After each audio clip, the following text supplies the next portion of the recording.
AVA Gallery and Art Center, located at 11 Bank Street in Lebanon, New Hampshire, is pleased to present the exhibition Surfacing by Case Hathaway Zepeda. Case Hathaway Zepeda received her BA from Dartmouth College and her MFA from Tufts University and the School of the Museum of Fine Arts, Boston. She is currently the artist in residence at the Donald Claflin Jewelry Studio in Hanover, New Hampshire, and has held teaching assistantships at the SMFA, Tufts University, and Dartmouth College. She has recently exhibited at the Museum of Fine Arts, Boston, the Jewett Gallery in Wellesley, Mass., and the Stefan Stoyanov Gallery in New York City. She grew up in Southern California and is currently living in Norwich, Vermont. For her exhibition at AVA, Hathaway Zepeda is exhibiting metalwork.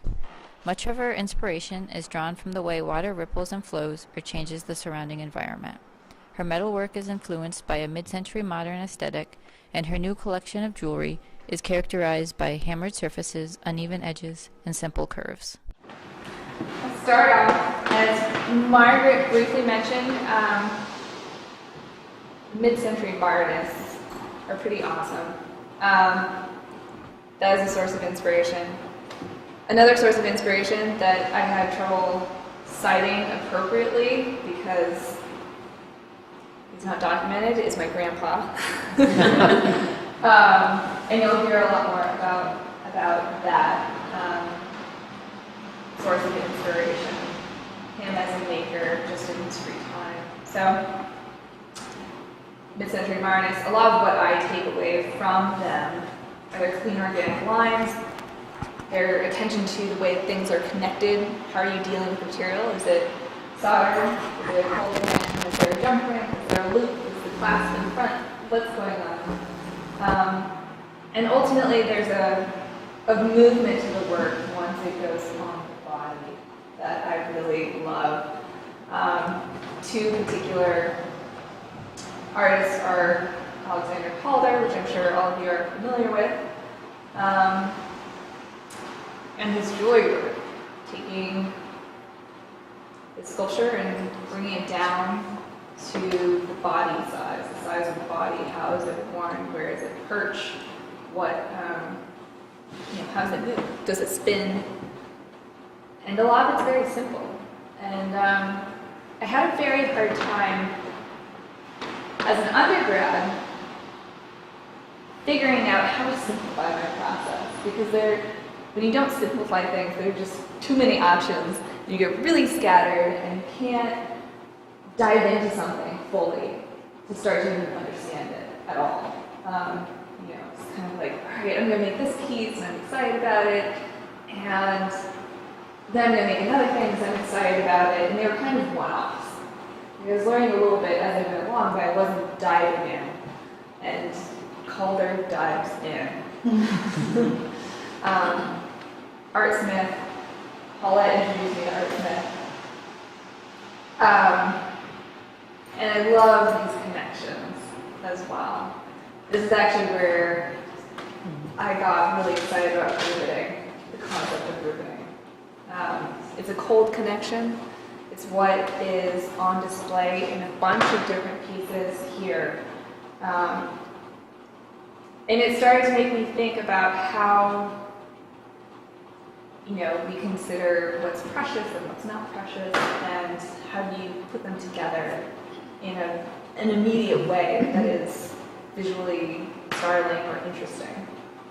So those are two individuals that I started to get really interested in, who helped me start to focus my thought process about my own work. So I did end up focusing and realizing I love hammering metal. Okay, cool. When you think about jewelry, it's not normally, you're not normally thinking about the process behind it, but that's why my anvil is in the show. Because this is where all the action happens. This is where everything happens. Building this bracelet. There are over 40 rivets in here, holding it all together, and there's no solder. And it all happens right here, at this perspective. So, okay, I love hammering metal. Cool. Okay, what can you do with that? And from that, I was like, all right, I'm just going to have these strips and see how far can I push it, where can I take it, what's going on. And that's where Flaming File was born. This is my jewelry company that I started exactly a year ago. And what actually led me to this and realizing that this is the thing I wanted to concentrate on, this hammered metal, was this necklace that I made for my mother.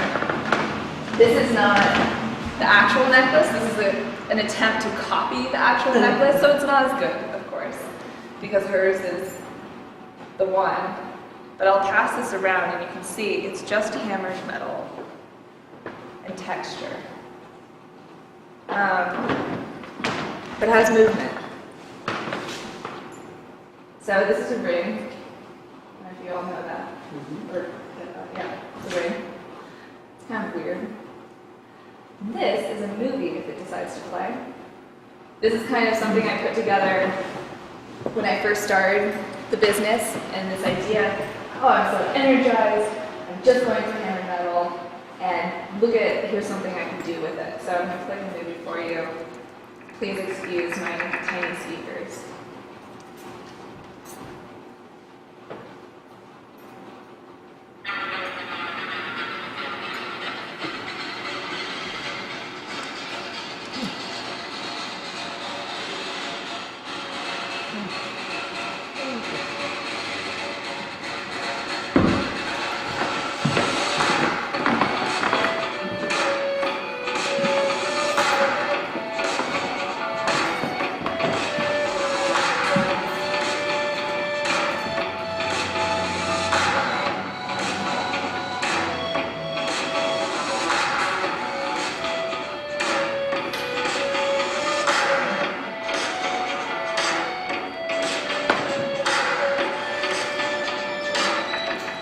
So that was a 30-second condensation of the process. You saw the well, okay, so first off, you saw the hammering in there. Hammering was the first thing I did in that. And that, I sit down, I take a piece of wire, and I hammer it for 40 minutes, or until my wrist gets tired, and then I take a break, shake it out. I go and hammer for another 40 minutes, and I'll end up with a huge loop of hammered wire. And that's kind of, all right, this is my material now. This is what I'm excited about. And then I get into a lot of other things.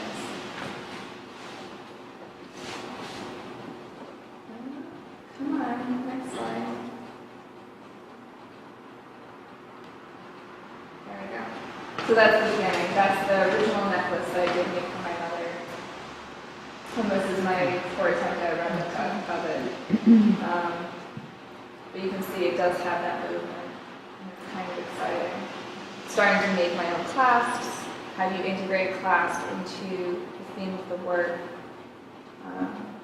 Yeah, and I started getting into the photography of it all too. So you'll see that on display.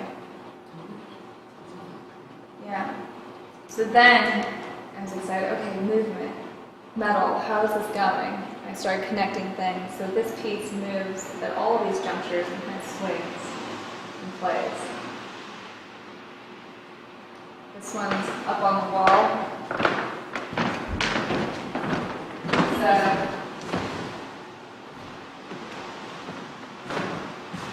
hammered metal, all right, first thought, just go straight around, done. Now, what is that? Like, why go all the way around? How about pull it out from the ordinary? So that was an experiment of pulling something out from the ordinary and adjusting it. But it does have the hammered metal, again. There's so many different things that can happen with this. It only kind of fuels my excitement for this constraint. It's like when you give someone rules. When you give yourself rules, you can really flourish and start to see where you'll go. Earrings nesting. Why not? No one knows that they nest. Because normally people encounter them when they're on your ears and they're just interesting spirals. But you know that they nest. So there's a lot of little personal moments with the object. Those are blown out a little, but they spin. They spin and have some cold connections and some, the only thing that's soldered there is the actual ring. Same with these. This necklace is in the far corner, and it also rotates. And I had a lot of people say this necklace could be, it could be like the universe. It could be a drop, the pattern in water when you drop something in it.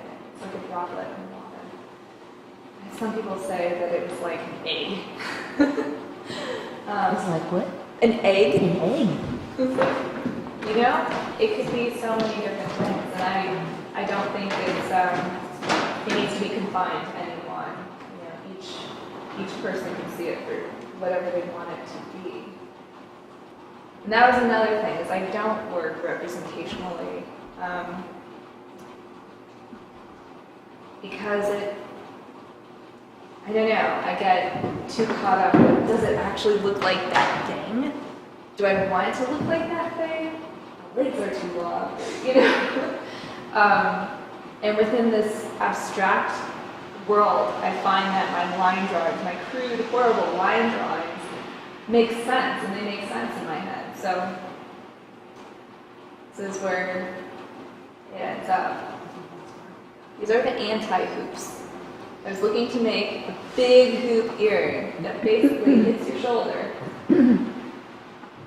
But what I prepared before I went into my art history class in grad school, I literally did this in the shop before going into my remedial art history class. Because I didn't get enough in my liberal arts education. Gotta add them on. I was sitting in the lecture class fiddling with these earrings, making them just into regular hoops. Because I had soldered them flat. And I realized, these aren't big enough. Darn it. What am I gonna do now? Oh, screw the hoops. They're anti-hoops.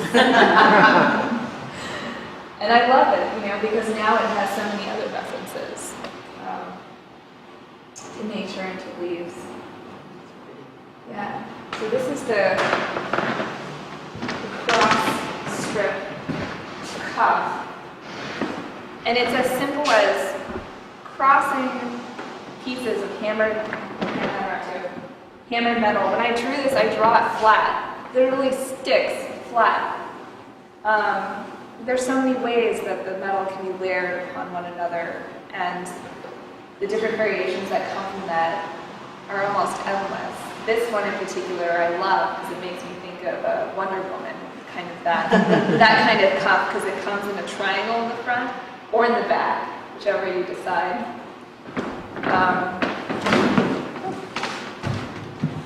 Sorry. So I guess that's just a huge thing for me, is non-referential. It gets you to have a certain freedom with the material. This one is called Nest. It's a necklace, and it's really blown out. Sorry. But all of those pieces can slide and move and spin. And it's just kind of one of those things that while you're wearing it, if you're waiting somewhere, it's just, you can flip it around, you can fiddle with it, spin. It's been a really good one. And it can be scaled to any size, and I've scaled it really small for people, or I've scaled it bigger. So, it's been a nice one. That's another swinging piece, a Y shape. So I have kind of this more straight, linear adaptation of the hammered metal, and then I also have this very curvy interpretation of the metal. That's the straight linear, that's what you saw in the film. That goes up and down, and I love handing this ring to people and asking them, what is this thing? And everyone has different answer. A lot of them say it's a part to a car engine. It's a muffler clamp. It's a part to something mechanical. And And then I love to put it on, and they're like, oh, it's a ring. Well, it could be anything. It could be anything. So that ambiguity is also fun to play with. So moving on, there are, along with Flame and File, I think I'm starting to expand it now beyond just the one hammer I have for texturing, which gives these round, beautiful indentations. I'm going to expand into that, but for now I'm going to talk about some of my other pursuits while this is all going on. And those are soldering and riveting. I love soldering. I'm a soldering maniac. Like, I'm crazy. And Paul has even told me, why don't you just fuse that? You're crazy. Get Argentium silver and fuse it. Why are you crazy?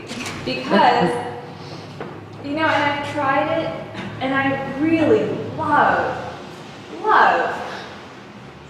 soldering.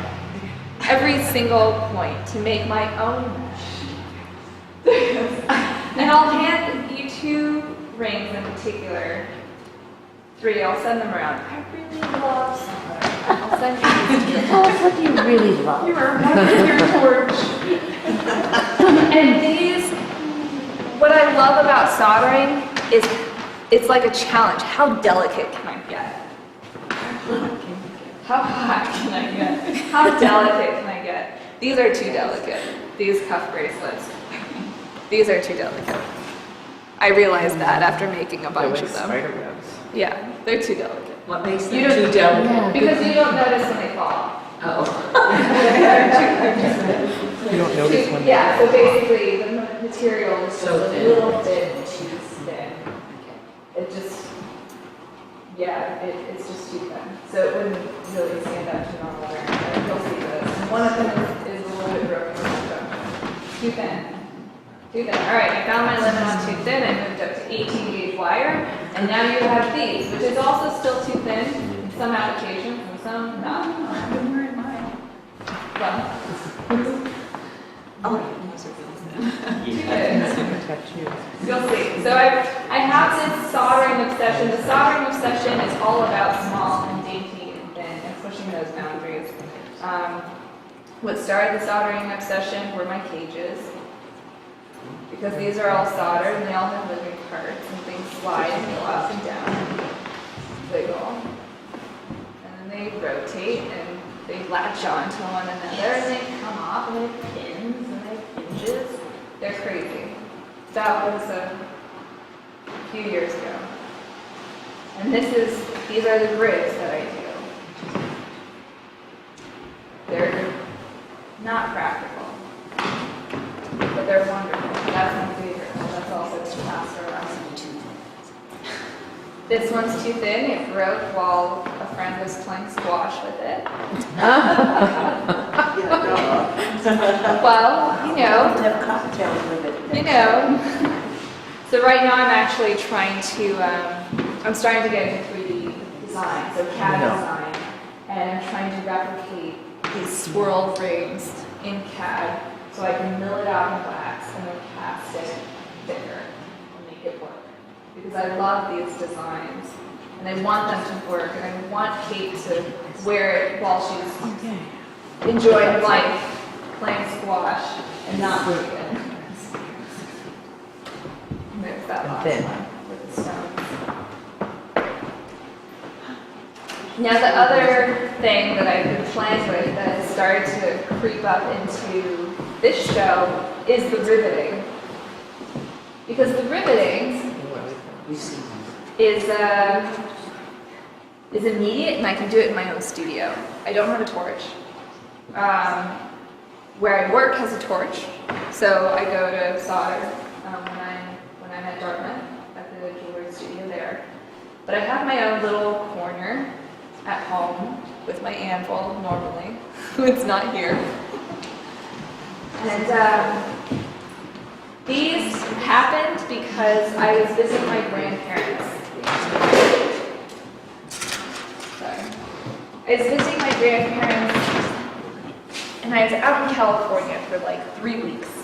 And for anyone who makes things, you'll understand around week 1.5 or 2 of my trip, I got incredibly antsy because I hadn't made anything.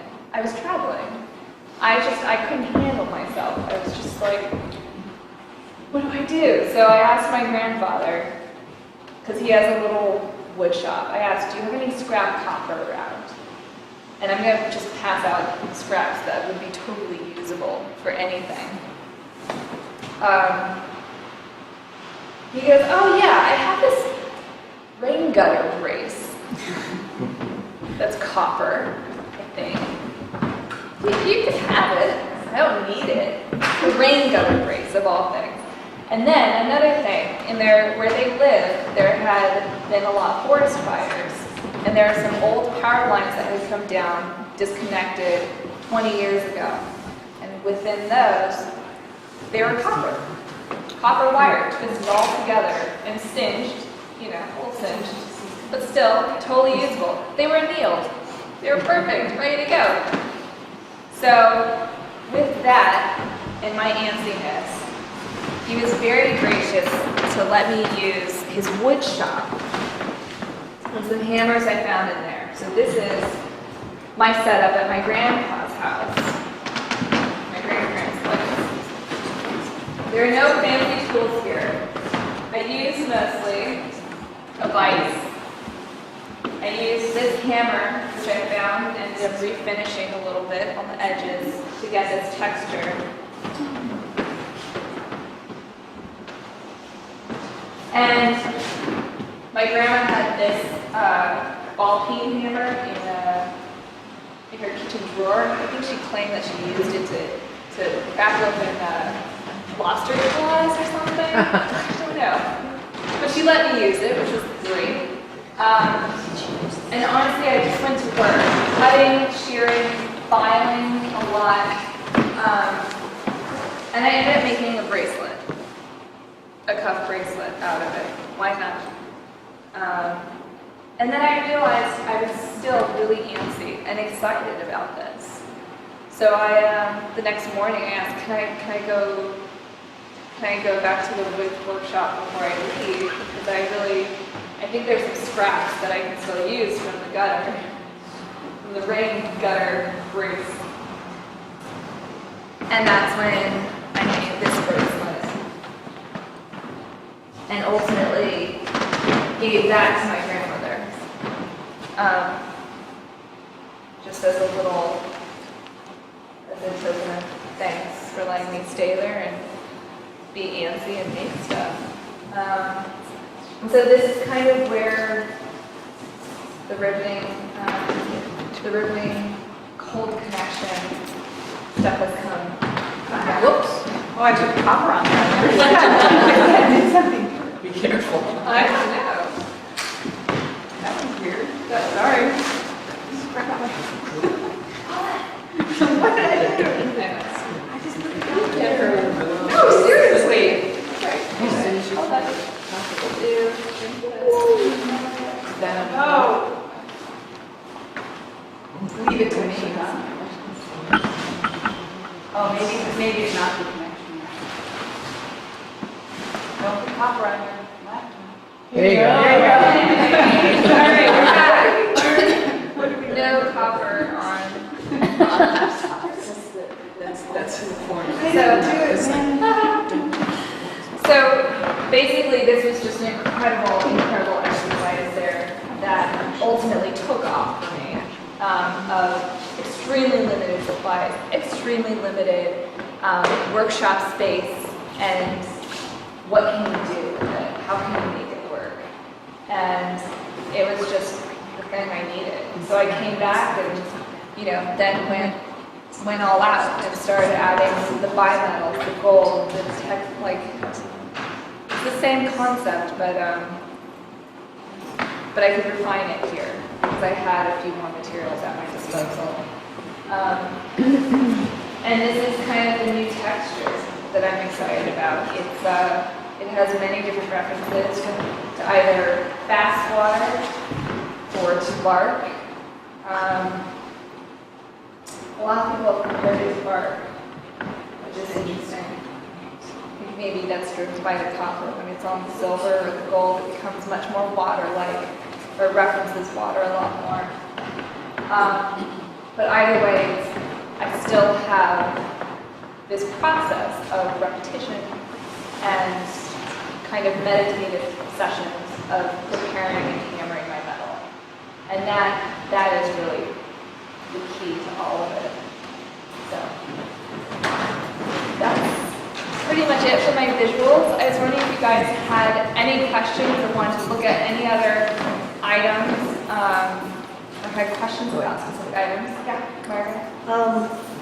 When you're envisioning something like this, are you thinking of it being on a body? Are you thinking of it being in space? Right, so I actually, I didn't have any pictures of my model pictures. I'm always envisioning it on my body. See, how will it wear, how will it feel, and that's why there's always the first one. And it's all essentially scaled to me because I'm really convenient. I have an arm, I can put it right on my arm. So, yeah, the body is definitely important. But I think the other big thing about jewelry and wearing it is not just about the body, but about one's relationship to the material and one's relationship to the object. So I think that's why I'm very much a fabricator, because I love these pieces. I love working with them. I love finding myself in situations where, I have to call up my grandpa and say, Grandpa, I really loved that hammer. Can I borrow it? And having him say, I don't need that hammer. I think we should have it. And, now I have kind of this heirloom and treasure. And every piece I make now has that mark in that history. And it has I make it almost in thanks of my grandfather, because he gave me that tool and he gave me that opportunity to make this object. So the body is definitely important, but one's relationship to the object, I think, is what stays with people ultimately. Do you have a favorite metal that you like working with, or do you like combining them? What's your relationship to the different metals? It's interesting. I really love working with silver, with sterling silver. I really adore it. And normally I'm not excited about copper, because when I deal with copper, my previous relationships with copper had been in a soldering context where copper oxidizes very quickly and is a very dirty metal. So I was very copper, it's just dirty and ugh. But this experience really turned me around. Working with it cold, it's soft enough, but you can work hard in it enough, and it's beautiful. So, and it comes from the everyday. So I love that aspect of it. So each material, I kind of over time develop a different relationship to it. All that. Got 3 questions. Oh gosh, okay. How do you know when you haven't gone far enough? How do you know when you've gone too far? And can you talk about the headpiece? Because that's kind of a good part. I see all this as one body of work, and there's toes pointed over there, and I just would wonder if you could talk about that. Yeah. It does make reference to things that are literal, and It does. is a narrative, and It does. it contradicts what you said. I agree. Just all of those things. That is a total departure, and I'm still trying to figure out how to deal with that. It's so weird, but it's so cool. Did you put it on? Yeah, that's Yes. Put it on.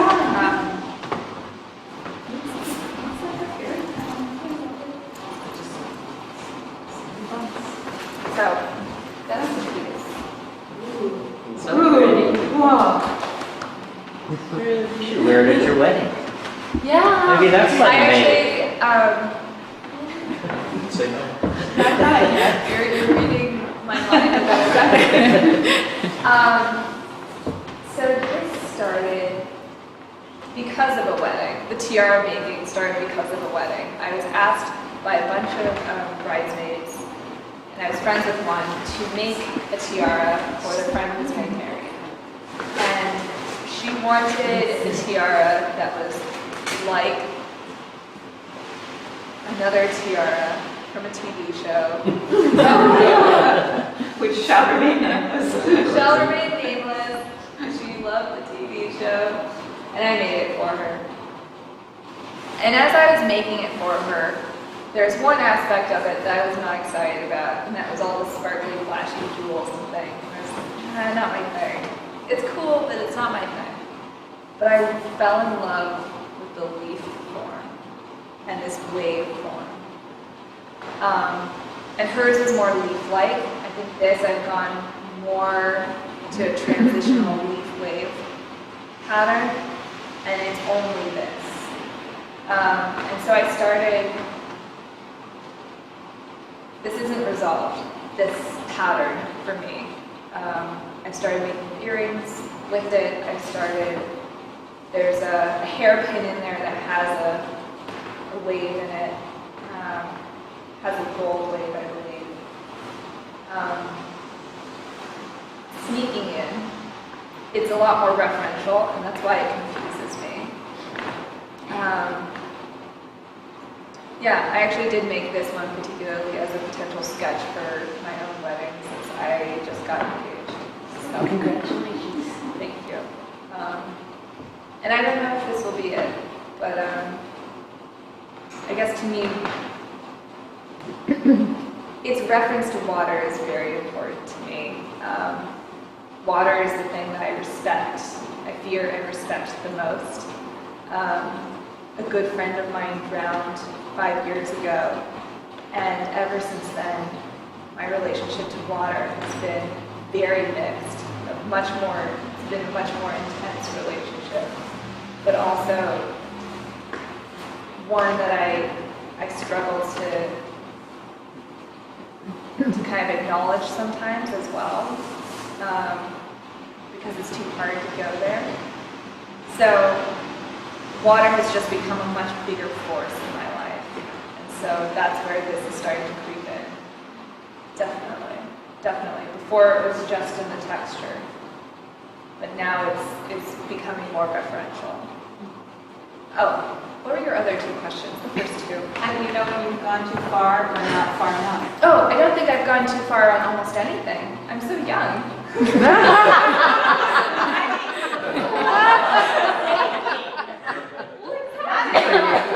In the process of making, Right. you can go too far or not. Age has got nothing to do with it. What I mean is just, I'm sorry, just that I don't think I've gone too far at all, and I think I need more years to go too far in any of these concepts, essentially. I just meant in your daily, like when a piece works or doesn't work because you pushed it or you hammered it too much or not enough or adding layers or not adding layers. Materially, not conceptually. Yeah, conceptually we all have room to go further. That's what I got. Materially, I've gone too far. Something breaks. Number one, something breaks. If after a week of wearing it, I don't like it, that's my adjustment period to it. You test drive it. I always test drive it because I need to know if it's scratchy. I need to know how does it move. Is there something that needs to change? Is it a weird length? And I'll make that adjustment and test drive it again. And if it still feels like a flop and no one's responding to it, then I'm like, okay, let me figure something else out. The reason for my question is that simple is harder than it looks to do because it's either spot on or it isn't. Mm-hmm. And I'm just sort of wondering how I deal with simple a lot and I have a lot of failures as a result because Definitely. there's this margin of yes, and there's a huge margin of That's great. And I'm just wondering, like, how do you make those aesthetic judgments in terms of your own process, I guess is the question. Yeah, there are definitely a lot of failures, definitely. And that's actually, I think, what my side projects are failures in testing. It's kind of like all this small, delicate work. It's for me. I don't think I'd ever go into production making that. A lot of it I would never replicate because it's a painful process. And it's a success right there, you know, that ring with the jewels. It's a success, but it's not something I want to do again. So it's a no, ultimately, because it's not simple enough.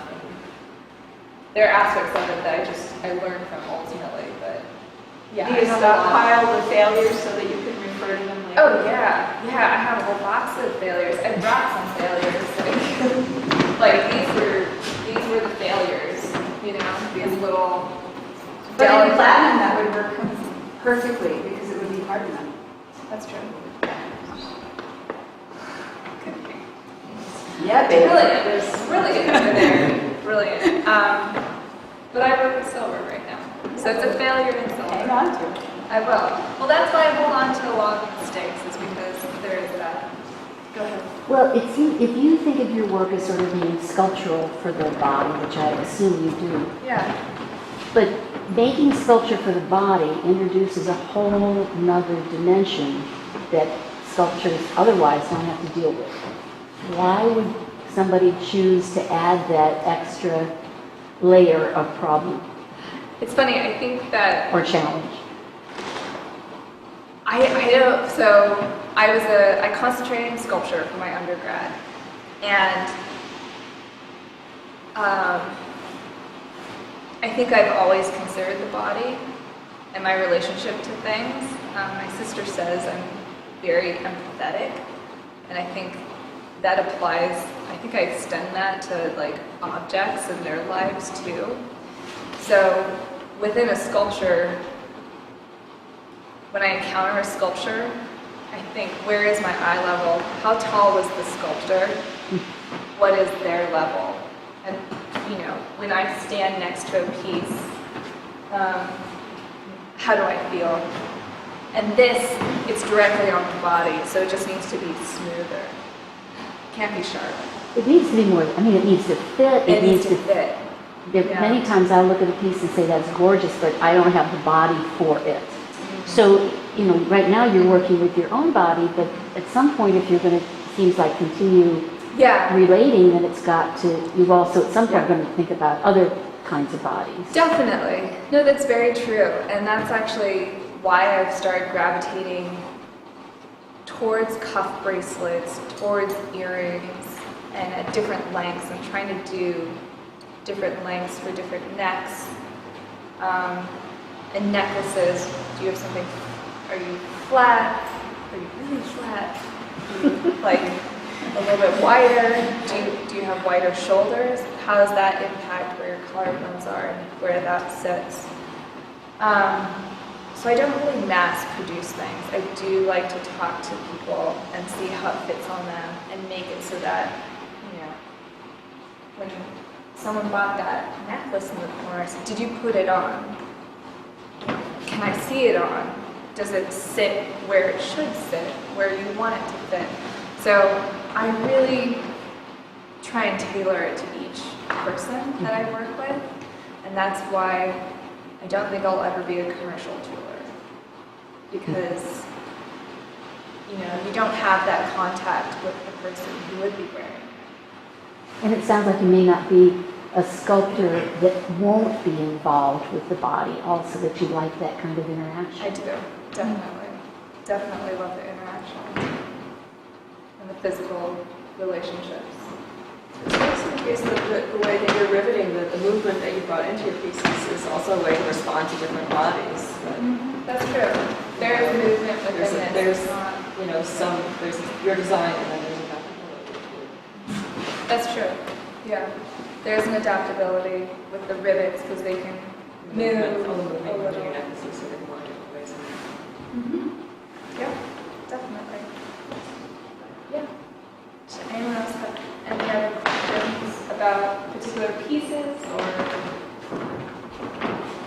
the work presented. Yeah. The ring that has stones in it is sort of a departure because it has stones.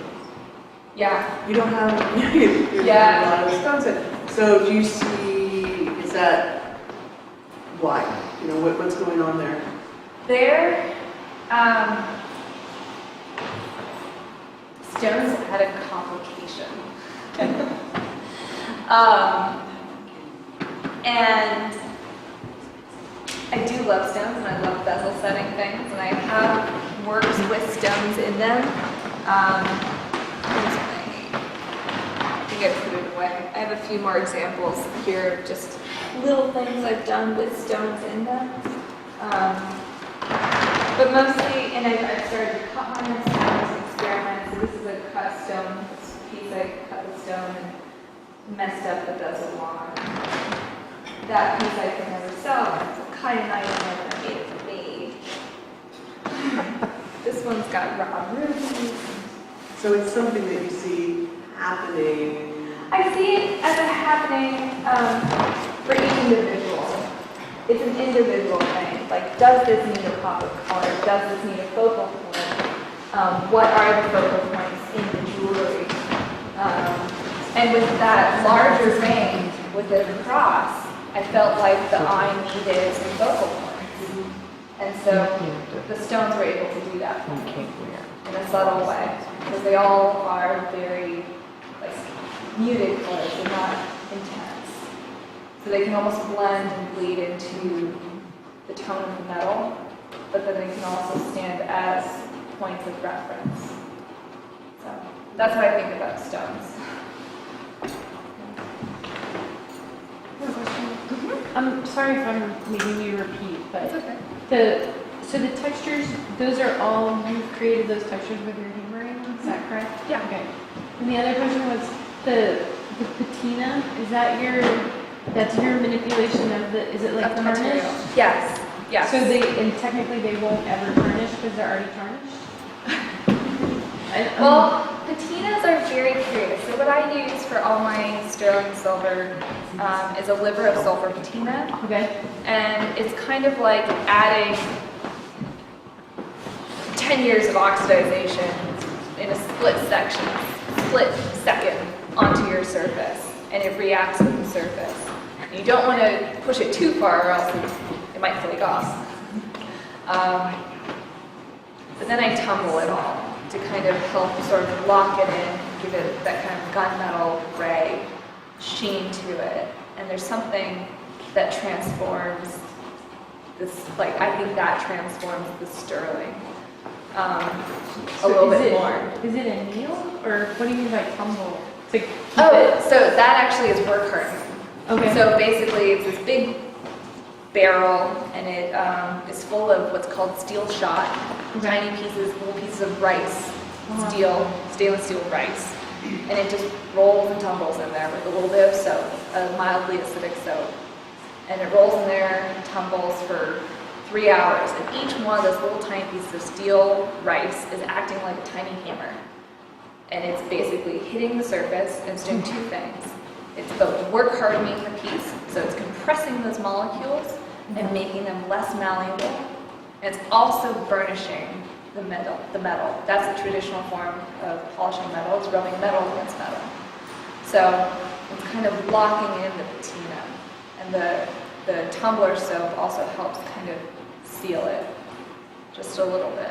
So over time, if you wear it a lot, it can rub off.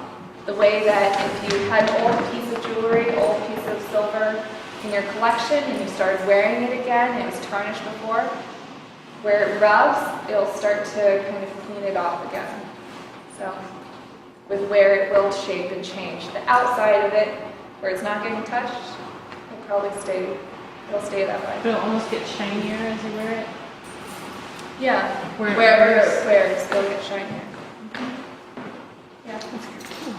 Yeah, no, I like Yeah. I So like that adds to the history Yeah. almost of your wearing. How of you the wear piece. it will depend on you will have your mark on it as you wear it. That's kind of I like. And I also like the idea of the sort of tarnish going the other way. Right. You tarnish it and then we bring it back. So Yeah. No, that's good. I like I love that. The forms and that sheen and it's a good thing. Thanks. Good. Well, thank you so much, you guys. I hope you liked the exhibit. If you have any other questions for me, just feel free to come up and ask. Or I meant to bring my hammer so we could hammer on the anvil for you, but I ran over and I didn't bring my hammer. So I'll have to treat you to that some other time. But yeah, thank you. Thank you.